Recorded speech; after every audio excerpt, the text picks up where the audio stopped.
Hello everyone, good morning all of you. How was everyone doing? I hope you all are doing well.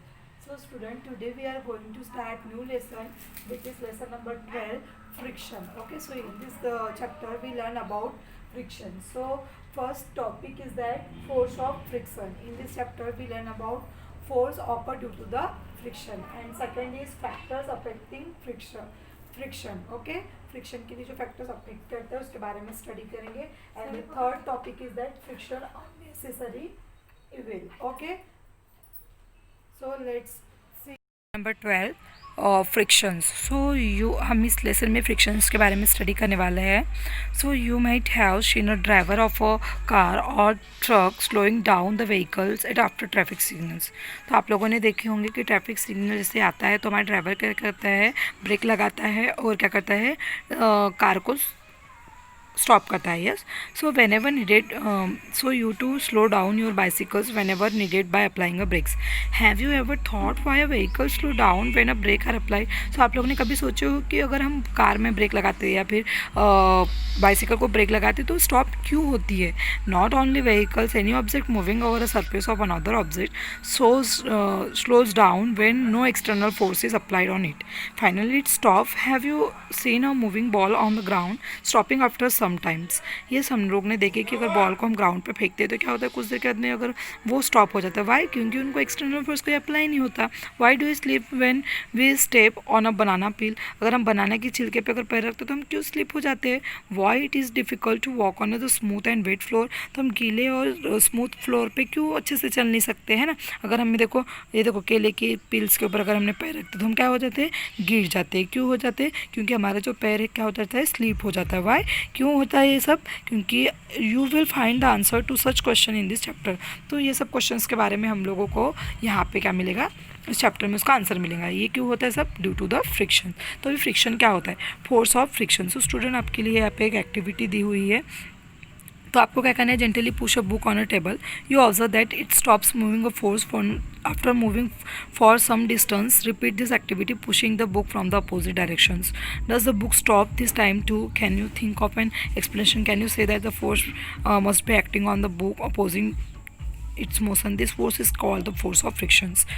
तो इसी force को क्या कहते हैं, force of friction. मतलब देखो कि बुक पहले यहाँ थी, हमने उसको क्या किए, फोर्स अप्लाई की तो वो आगे बढ़ जाती है. तो ये क्या है, एक फोर्स ऑफ फ्रिक्शन है. ओके, तो frictions opposes relative motion between the surface of the book and the table. तो दोनों के बीच का जो मोशन से उसको क्या करती है, अपोज करती है. You saw that if you apply the force along the left, friction act along the right. If you apply the force along the right, the friction act along the left. तो student क्या होता है कि अगर हम force अगर right से apply किए तो फ्रिक्शन कहाँ पे होता है, लेफ्ट की तरफ. अगर हम लेफ्ट से अगर फोर्स अप्लाई किए तो फ्रिक्शन कहाँ पे होगा, राइट की तरफ. ओके, सो ये अपोजिट है. In both cases force oppose the motion of the book. The force of the friction always oppose the applied force.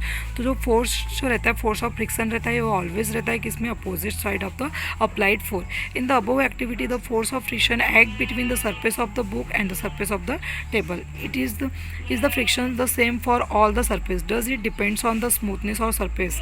Late us find out. Okay, so अभी हम देखते हैं कि फैक्टर्स अफेक्टिंग द फ्रिक्शंस को कौन से fraction जो है वो अफेक्ट करते हैं. सो यहाँ पे एक एक्टिविटी दी हुई है, factor affecting frictions activity 12.2. Tie a string around a break.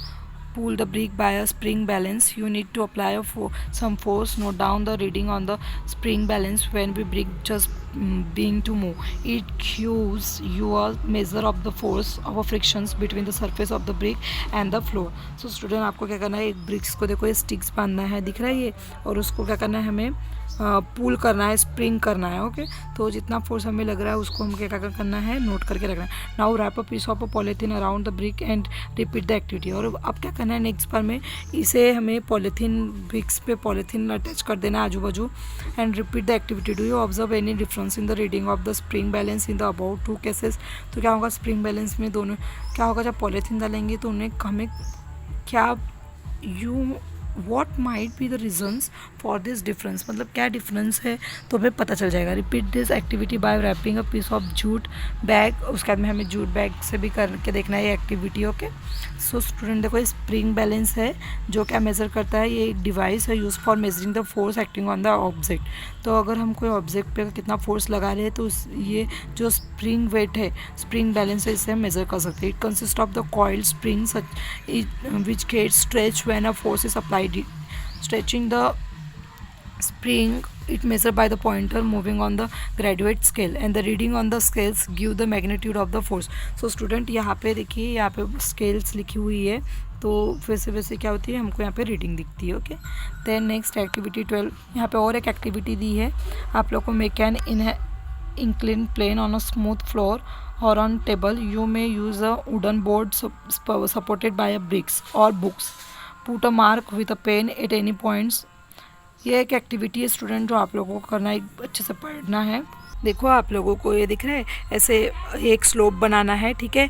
ये दिख रहा है, ये टेबल है, इसके ऊपर में एक स्लोप बना हुआ है, तो वहाँ से हमको क्या करना है, चीज़ें को फेंकना है। जैसे कि ये देखो उन्होंने सेल लिया हुआ है, तो अगर वो वहाँ से वो उनको मगर वहाँ से अगर वो छोड़ते हैं तो वो कितने दूर जाती है वो हम लोगों को देखना है। उसके बाद में देखो सेकंड इसमें क्या कि इन्होंने यहाँ पे पेपर लगा दिए हैं, है ना, ये पेपर रख दिए यहाँ पे उन्हें, तो क्या करना है अब देखना है कि ये कितने दूर तक जाएंगे। देखो फर्स्ट इसमें वो बहुत दूर तक जाती है, और सेकंड इसमें देखो पेंसिल सेल हमने क्या किया, the pencil cell cover the different distance और different surface.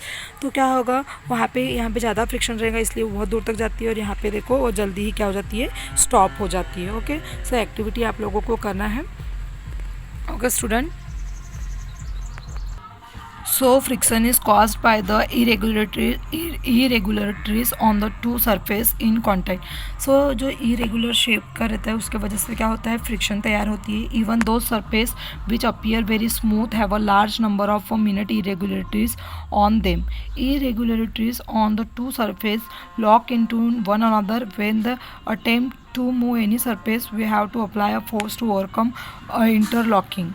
On the rough surface there are a larger number of irregularities, so we have to apply a force to overcome interlocking. On the rough surface there are a larger number of irregularities, so the force of friction is greater if rough surface is involved. अगर कोई rough surface है तो वहाँ पे जो friction रहेगा वो क्या रहेगा, बहुत ज़्यादा रहेगा। मतलब अगर कोई रफ अगर सरफेस है, अगर हम वहाँ पे अगर कोई चीज़ रखते हैं तो जल्दी स्टॉप हो जाएगी। ओके, जैसे कि देखो ये सरफेस ऑफ बुक और सरफेस ऑफ टेबल है ना, अगर दोनों अगर स्मूथ है या दोनों अगर रफ़ है तो क्या होगी, बुक जो है वो ज़्यादा दूर नहीं जाएगी और जल्दी स्लिप नहीं होगी। ओके, देन उसके बाद में देखो और एक एक्टिविटी है, we have see that the friction is caused by the interlocking of irregularities in the two surface. It is obvious that the force of a friction will be increased if the two surface are pressed harder. अगर दोनों surface बहुत hard है तो क्या होगा, अगर ये भी सरफेस हार्ड है नीचे वाला और ऊपर वाला भी सरफेस हार्ड है तो आप पे फ्रिक्शन क्या रहेगा, बहुत ही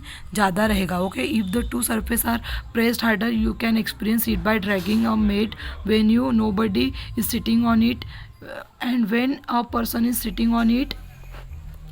तो क्या होगा, अगर एक मेट है और मेट के ऊपर कोई बैठा नहीं है, मेट अगर ऐसा ही है तो क्या होगा, उसको अगर हम पुल करेंगे तो जल्दी आ जाएगी, लेकिन अगर मेट के ऊपर कोई बैठा हुआ है तो हम बहुत उसको खींचना बहुत हार्ड हो जाएगा। जैसे कि you have to push on the box to keep it moving. अगर एक बॉक्स दिख रहा है, ये अगर बहुत हैवी बॉक्स है, अगर वो उसको मूव कर रहा है तो वो बहुत हार्ड हो जाएगा। ओके, तो स्टूडेंट इस प्रकार ये जो एक्टिविटी दी है को ये पढ़ना है। Okay, then next topic is that friction or necessary evil. So student, this topic we will continue in the next video. Okay, so student, till then, bye.